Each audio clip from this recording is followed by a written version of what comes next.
Hello everyone, आप सभी का स्वागत है टारगेटपुर में। इस वीडियो में हम लोग देखेंगे JPC previous year Indian geography का 35 क्वेश्चन। यदि आप इस चैनल पर नए हैं, चैनल को सब्सक्राइब कर लें, वीडियो को शेयर करें, लाइक करना नहीं भूलें। टारगेटपुर जेपीसी पेपर 1 और पेपर 2 का नोट्स भी उपलब्ध करा रहा है। लोक प्रशासन एवं सुशासन नोट्स में देखिए, लोक प्रशासन और सुशासन का 250 से ज़्यादा क्वेश्चन देखने को मिलेगा।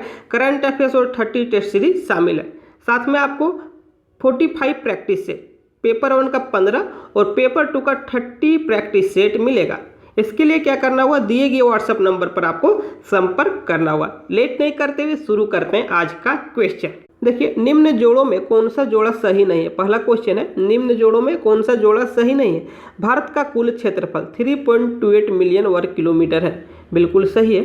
भारत का अक्षांशीय विस्तार 8 डिग्री 4 मिनट उत्तर से 37 डिग्री 6 मिनट उत्तर है। भारत का देशांतरीय विस्तार 68 डिग्री 7 मिनट पूर्व से उत्तर 97 डिग्री 25 मिनट है। भारत में राज्यों की संख्या 29 है। इनमें से बताने की कौन सा जोड़ा सही नहीं है। तो आप सभी को बता दें कि ऑप्शन डी इसमें गलत है। भारत में राज्यों की संख्या 28 है और केंद्र शासित प्रदेशों की संख्या 8 है। चलिए आगे देखते हैं सेकेंड नंबर। देखिए, सेकेंड में भारत का वह कौन सा स्थान है जहाँ बंगाल की खाड़ी, अरब सागर तथा हिंद महासागर मिलते हैं। तो इस क्वेश्चन का सही आंसर है कन्याकुमारी में। कहाँ मिलते हैं? कन्याकुमारी में। 3 नंबर देखते हैं। देखिए, 3 नंबर में क्षेत्रफल की दृष्टि से भारत का विश्व के देशों में कौन सा स्थान है। तो इजी क्वेश्चन है, लेकिन आपको इसका क्रम याद रखना होगा। जैसे पहला जो नंबर है वो है रूस का, दूसरा है कनाडा का, तीसरा है चाइना का, और फोर्थ में अमेरिका, 5th में ब्राज़ील, और 6th में ऑस्ट्रेलिया, और इंडिया का नंबर है 7th। तो ये जो क्रम है, रूस, कनाडा, चीन, अमेरिका, ब्राज़ील और ऑस्ट्रेलिया, इंडिया, एक क्रम आपको याद रखना होगा। तो कौन सा स्थान है? 7th number. और यदि जनसंख्या में पूछे तो दूसरा नंबर पर है। पहला चाइना है, दूसरा इंडिया है, और तीसरा अमेरिका है, और 4th में देखिए इंडोनेशिया आ जाएगा, 5th में ब्राज़ील आ जाएगा। चलिए आगे देखते हैं 4 नंबर। देखिए 4 में निम्न उच्चावच आकृतियों पर ध्यान दीजिए। महादेव पर्वत श्रृंखला, मैकाल पर्वत श्रृंखला, छोटा नागपुर पठार, खासी की पहाड़ियाँ। इसमें बोला गया है कि उपरोक्त उच्चावच आकृतियों का पश्चिम से पूर्व की ओर बढ़ते हुए सही क्रम में बताएं। इन पर्वत श्रृंखलाओं और पहाड़ियों को पश्चिम से पूर्व में सजाना है। देखिए, पश्चिम से पूर्व में सजाना है। तो आप सभी को पता होना चाहिए कि महादेव पर्वत श्रृंखला कहाँ है, मैकाल पर्वत श्रृंखला कहाँ है, छोटा नागपुर पठार कहाँ है, और खासी की पहाड़ियाँ कहाँ है। यदि आपको नहीं पता है तो आप पश्चिम से पूर्व नहीं सजा सकते। देखिए, महादेव पर्वत श्रृंखला जो एमपी में है, सेकंड में मैकाल पर्वत श्रृंखला छत्तीसगढ़ में है, छोटा नागपुर का पठार झारखंड में है, और खासी की पहाड़ियाँ मेघालय में है। अब देखिए, आपको राज्य भी पता हो गया। अब यदि भारत का मैप नहीं पता है, भारत का मानचित्र नहीं पता है, तो आप लाख कोशिश कर लीजिए, इस क्वेश्चन को नहीं बना पाइएगा। तो देखिए, एमपी जो है यहाँ पर है, एमपी के जस्ट बगल में छत्तीसगढ़ है, छत्तीसगढ़ के जस्ट बगल में झारखंड है, और झारखंड के पूर्व में मेघालय। मेघालय देखिए असम के नीचे है, तो मेघालय यहाँ पर। तो पश्चिम से पूर्व जाएंगे तो देखिए, सबसे पहले आता है मध्य प्रदेश, उसके बाद छत्तीसगढ़ आएगा, उसके बाद झारखंड आएगा, और उसके बाद मेघालय आएगा। तो यदि भारत का मैप नहीं देखें, एक वीडियो बना हुआ है टारगेटपुर का, आप लोग डिस्क्रिप्शन में लिंक मिल जाएगा भारत का मैप का, उस वीडियो को जरूर देखें, आपका सारा कॉन्सेप्ट क्लियर हो जाएगा। फिर से देख लीजिए, एक रफली आप लोग को समझा दे रहे हैं। सबसे पहले एमपी के बगल में छत्तीसगढ़, छत्तीसगढ़ के बगल में यहाँ पर झारखंड है, और झारखंड के पूर्व में यहाँ पर देखिए मेघालय मिल जाएगा। तो इस तरह हम लोग जाएंगे, तो पश्चिम से पूर्व जाना है, तो एमपी, छत्तीसगढ़, झारखंड, मेघालय। तो इसका जो सही क्रम हो जाएगा 1 2 3 4, क्या हो जाएगा? ये जो पर्वत श्रृंखला है पश्चिम से पूर्व में सजा हुआ है।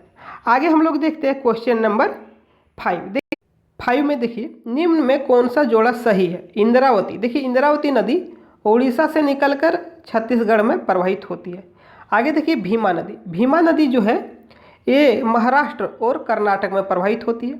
लूनी राजस्थान, ये सही है। और घटप्रभा देखिए, घटप्रभा कर्नाटक में प्रवाहित होती है। तो इनमें से कौन सा जोड़ा सही है? तो ऑप्शन सी इसका सही हो जाएगा। आगे देखिए, झारखंड में वार्षिक अंतराल है। देखिए, झारखंड में जो वर्षा का वार्षिक अंतराल है 100 से 200 सेंटीमीटर के मध्य। आगे हम लोग देखते हैं, देखिए निम्न में कौन सा जोड़ा सही नहीं है। कोल्हान देखिए खनिज संसाधन सही है, मालाबार तट जल संसाधन सही है, मध्य गंगा मैदान मृदा संसाधन सही है। लेकिन जो कच्छ का रण है, देखिए वन संसाधन नहीं होगा। यहाँ देखिए जंगली गधा के लिए प्रसिद्ध है। कच्छ का रण जो गुजरात में है जंगली गधा के लिए प्रसिद्ध है। आगे देखते हैं 8 में देखिए निम्न में कौन सा जोड़ा सही है। तो इनमें से देखिए ऑप्शन नंबर सी सही है। उत्तरी बिहार चीनी उद्योग के लिए फेमस है। आगे देखते हैं 9 नंबर। देखिए भारत में निम्न राज्यों में उच्च से निम्न जनसंख्या घनत्व का 2011 जनगणना के अनुसार सही क्रम क्या है। इनमें से बताना है कि कौन से राज्य सही क्रम है जनसंख्या घनत्व के अनुसार। तो देखिए सबसे पहले हम लोग देखते हैं बिहार का जो जनसंख्या घनत्व है 1106 व्यक्ति प्रति वर्ग किलोमीटर।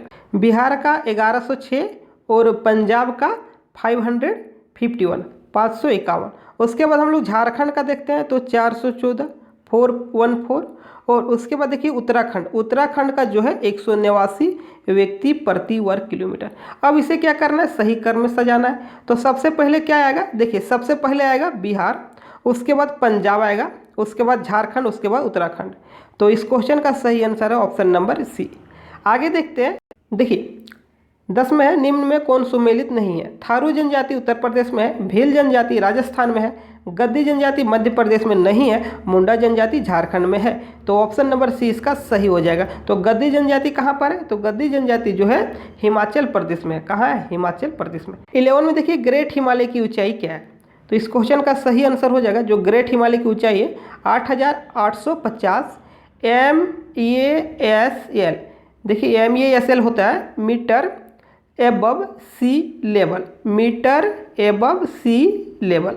तो 8850 ऑलमोस्ट इतना है।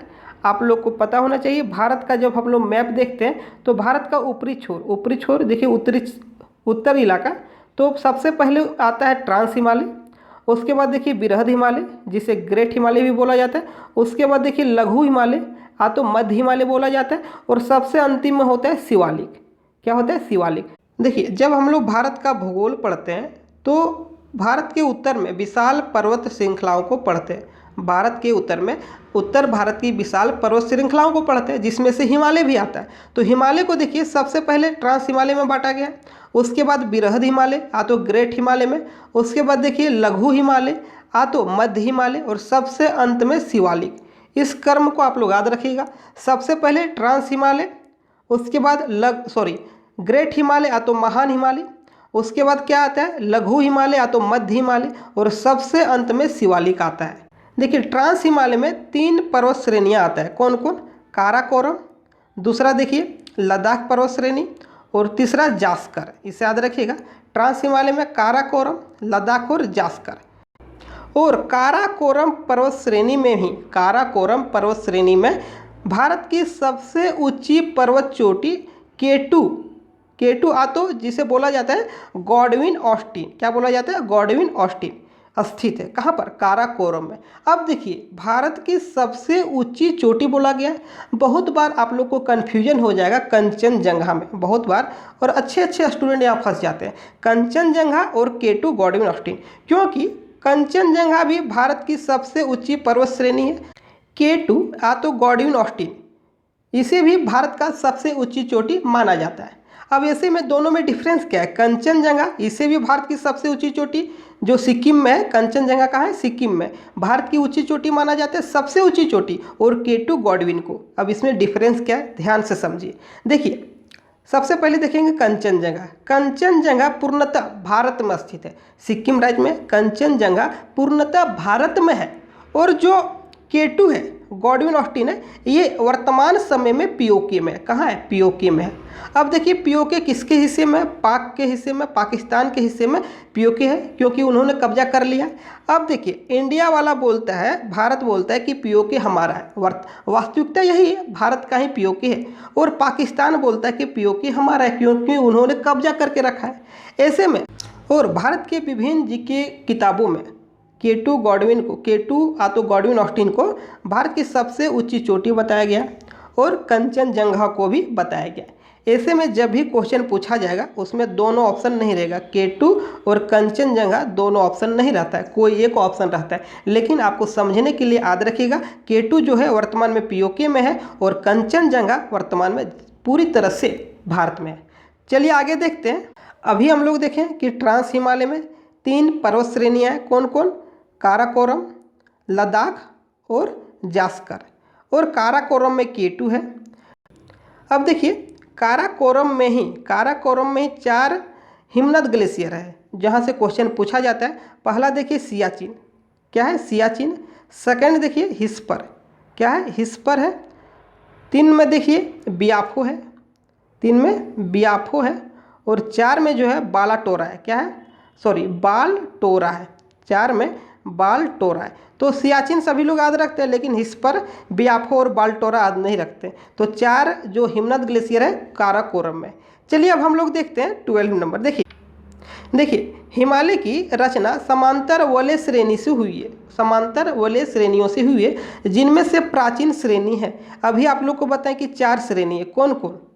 ट्रांस हिमालय, देखिए ट्रांस हिमालय। सेकंड में देखिए विरहद या तो ग्रेट हिमालय। उसके बाद थर्ड में देखिए लघु हिमालय या तो मध्य हिमालय। और सबसे अंत में शिवालिक। तो इनमें से बोला कि सबसे प्राचीन श्रेणी कौन है, तो सबसे प्राचीन श्रेणी देखिए ये वाला है, कौन है विरहद या तो ग्रेट हिमालय। यहाँ पर देखिए विरहद या तो ग्रेट हिमालय में वनस्पति नहीं पाया जाता है। क्यों नहीं पाया जाता है, क्योंकि सालों भर यहाँ बर्फबारी होती रहती है। आगे हम लोग देखते हैं 13 में देखिए प्राचीन भारतीय ऐतिहासिक भूगोल में रत्नाकर नामक सूचक था, रत्नाकर नाम सूचक था, किसका था, हिंद महासागर का। आगे देखते हैं देखिए 14 में थुम्बा में विक्रम साराभाई अंतरिक्ष केंद्र की स्थापना की गई। आप सभी को पता है थुम्बा कहाँ है, केरल में। थुम्बा में विक्रम साराभाई अंतरिक्ष केंद्र की स्थापना के लिए सबसे महत्वपूर्ण कारण निम्नलिखित में कौन सा था, तो सबसे महत्वपूर्ण कारण कौन सा था, देखिए इसका हो जाएगा ऑप्शन नंबर सी सही। वह भूचुंबकीय विषुवत रेखा पर स्थित है। थुम्बा जो है भूचुंबकीय विषुवत रेखा पर स्थित है। देखिए 15 में निम्न में कौन से 2 केंद्र शासित प्रदेशों में विधानसभा है, तो कौन 2 केंद्र शासित प्रदेश में विधानसभा है, तो एक है दिल्ली और दूसरा है पुदुचेरी। आगे हम लोग देखते हैं क्वेश्चन नंबर 16। देखिए धर्म के आधार पर किस राज्य में आरक्षण दिया गया है, धर्म के आधार पर किस राज्य में आरक्षण दिया गया, तो भारत में ऐसा कोई राज्य नहीं है जहाँ पर धर्म के आधार पर आरक्षण दिया गया है। 17 देखिए अंडमान निकोबार द्वीप समूह में कुल द्वीपों की संख्या है, अंडमान निकोबार द्वीप समूह में कुल द्वीपों की संख्या है, तो कुल द्वीपों की संख्या देखिए 572 है, लेकिन बहुत कम द्वीपों में जो लोग रहते हैं निवास करते हैं। तो ऐसे में यहाँ पर ऑप्शन के अनुसार इसका 250 सही हो जाएगा, लेकिन यदि कुल पूछा जाए तो छोटा बड़ा द्वीप मिलाकर 572 है, लेकिन 572 में लोग नहीं रहते हैं, मात्र 250 में लोग रहते हैं। चलिए आगे देखते हैं 18 नंबर। भारत में किस भाग में लौटते हुए मानसून के कारण वर्षा होती है, तो भारत के तमिलनाडु में, याद रखिएगा भारत के तमिलनाडु में लौटते हुए मानसून से वर्षा होती है। आगे हम लोग देखते हैं 19 नंबर। देखिए भारत में सर्वाधिक दूध देने वाली बकरी का नस्ल है, तो सर्वाधिक दूध देने वाली बकरी का नस्ल देखिए जमुनापारी है। कौन है, जमुनापारी है। आगे हम लोग देखते हैं साहिदरी के नाम से जाना जाता है, तो साहिदरी के नाम से पश्चिमी घाट को जाना जाता है। देखिए साहिदरी के नाम से पश्चिमी घाट को जाना जाता है। अब हम लोग देखते हैं 21 नंबर। देखिए भारत एवं चीन के बीच सीमा निर्धारित करने वाली मैकमोहन रेखा निम्नलिखित में किस प्रदेश की उत्तरी सीमा पर खींची गई है, तो कौन से प्रदेश, देखिए मैकमोहन रेखा जो है अरुणाचल प्रदेश के उत्तरी सीमा पर खींची गई है। आगे हम लोग देखते हैं 22 नंबर। निम्न में कौन सुमेलित नहीं है, निम्न में कौन सुमेलित नहीं है, उकई बांध ताप्ती नदी पर है, सही है। भाखड़ा बांध सतलज नदी पर है, सही है। नागार्जुन बांध जो कृष्णा नदी पर है, सही है। नागार्जुन सागर बांध। उसके बाद देखिए पंडोह बांध झेलम नदी, ये नहीं होगा, पंडोह बांध जो है व्यास नदी, कहाँ है, व्यास नदी पर है। आगे हम लोग देखते हैं 23 नंबर। देखिए भारत का सबसे ऊंचा पठार निम्न में कौन है, तो भारत का जो सबसे ऊंचा पठार है लद्दाख की पठार है। आगे हम लोग देखते हैं 24 नंबर। देखिए अंडमान निकोबार की सबसे ऊंची चोटी सैडल पीक किस द्वीप पर स्थित है। देखिए अंडमान निकोबार की सबसे ऊंची चोटी सैडल पीक बहुत बार एग्जाम में पूछा जाता है, तो कौन से द्वीप में, तो 24 नंबर का क्या हो जाएगा, ऑप्शन नंबर ए उत्तरी अंडमान में। देखिए 25 में पश्चिमी घाट के पर्वत श्रेणी किसका उदाहरण है, पश्चिमी घाट के पर्वत श्रेणी निम्न में किसका उदाहरण है, तो ब्लॉक पर्वत का, किसका उदाहरण है, ब्लॉक पर्वत का। देखिए 27 में 2011 की जनगणना के अनुसार निम्नलिखित में कौन सी एक श्रेणी राज्यों के उनकी कुल आबादी के घटते हुए क्रम में सही है। इनमें से बताने कि कौन से राज्य में घटते हुए आबादी के क्रम में सही है। तो देखिए इस क्वेश्चन का सही आंसर हो जाएगा option number A, Kerala. Kerala के बाद देखिए झारखंड का जनसंख्या है, उसके बाद असम का, उसके बाद पंजाब का। आगे हम लोग देखते हैं 28 नंबर, निम्न में कौन भारत में वाणिज्य ऊर्जा का प्रधान स्रोत है। वाणिज्य ऊर्जा का जो प्रधान स्रोत है कोयला है। आगे देखते हैं 29 में, देखिए मुरिया जनजाति किस राज्य से संबंध है, तो छत्तीसगढ़। कौन से राज्य में, छत्तीसगढ़। आगे देखते हैं भारत में उष्णकटिबंधीय वर्षा वन की उपस्थिति है, तो कौन से राज्य में, असम और केरल में। उष्णकटिबंधीय वर्षा वन की स्थिति असम और केरल में है। आगे हम लोग देखते हैं 31 नंबर, निम्न खनिजों में, देखिए निम्न खनिजों में भारत किस खनिज का विश्व में सर्वाधिक भंडारक है। तो विश्व में जो सर्वाधिक भंडारक है काइनाइट का है। किसका है, काइनाइट का। कोयला, देखिए कोयला से पूछा जाता है कि किस कर्म के चट्टानों में कोयला पाया जाता है, तो याद रखिएगा गोंडवाना कर्म। आगे देखते हैं 32 नंबर, भारत में लेटराइट मृदा का सर्वाधिक जमाव किस राज्य में है। तो भारत में देखिए सर्वाधिक लेटराइट मृदा का जमाव झारखंड में है। कहाँ है, झारखंड में। देखिए भारत में कौन सा जनगणना वर्ष बृहत विभाजक के नाम से जाना जाता है, तो 1921। कौन सा है, 1921। आगे हम लोग देखते हैं टोडा जनजाति जो मुख्यतः निवास करती है, तो टोडा जनजाति जो मुख्यतः तमिलनाडु में निवास करती है, नीलगिरी पहाड़ियों पर रहती है, लेकिन इस क्वेश्चन का आंसर हो जाएगा तमिलनाडु। टोडा जनजाति नीलगिरी पर्वत श्रेणियों में रहता है। टोडा जनजाति मुख्यतः निवास करती है तो तमिलनाडु में। कहाँ है, तमिलनाडु में। आगे हम लोग देखते हैं 35 में, खाद्यान्न में निम्नलिखित फसलें सम्मिलित होती है, तो खाने वाले फसलों में कौन सा है, देखिए धान, दलहन और तेलहन। धान, दलहन और तेलहन खाद्यान्न फसल में इनमें से कौन सम्मिलित होती है। तो आज के लिए बस इतना ही। वीडियो को शेयर कीजिएगा, लाइक कीजिएगा, चैनल पर नए तो चैनल सब्सक्राइब कीजिएगा। Thank you.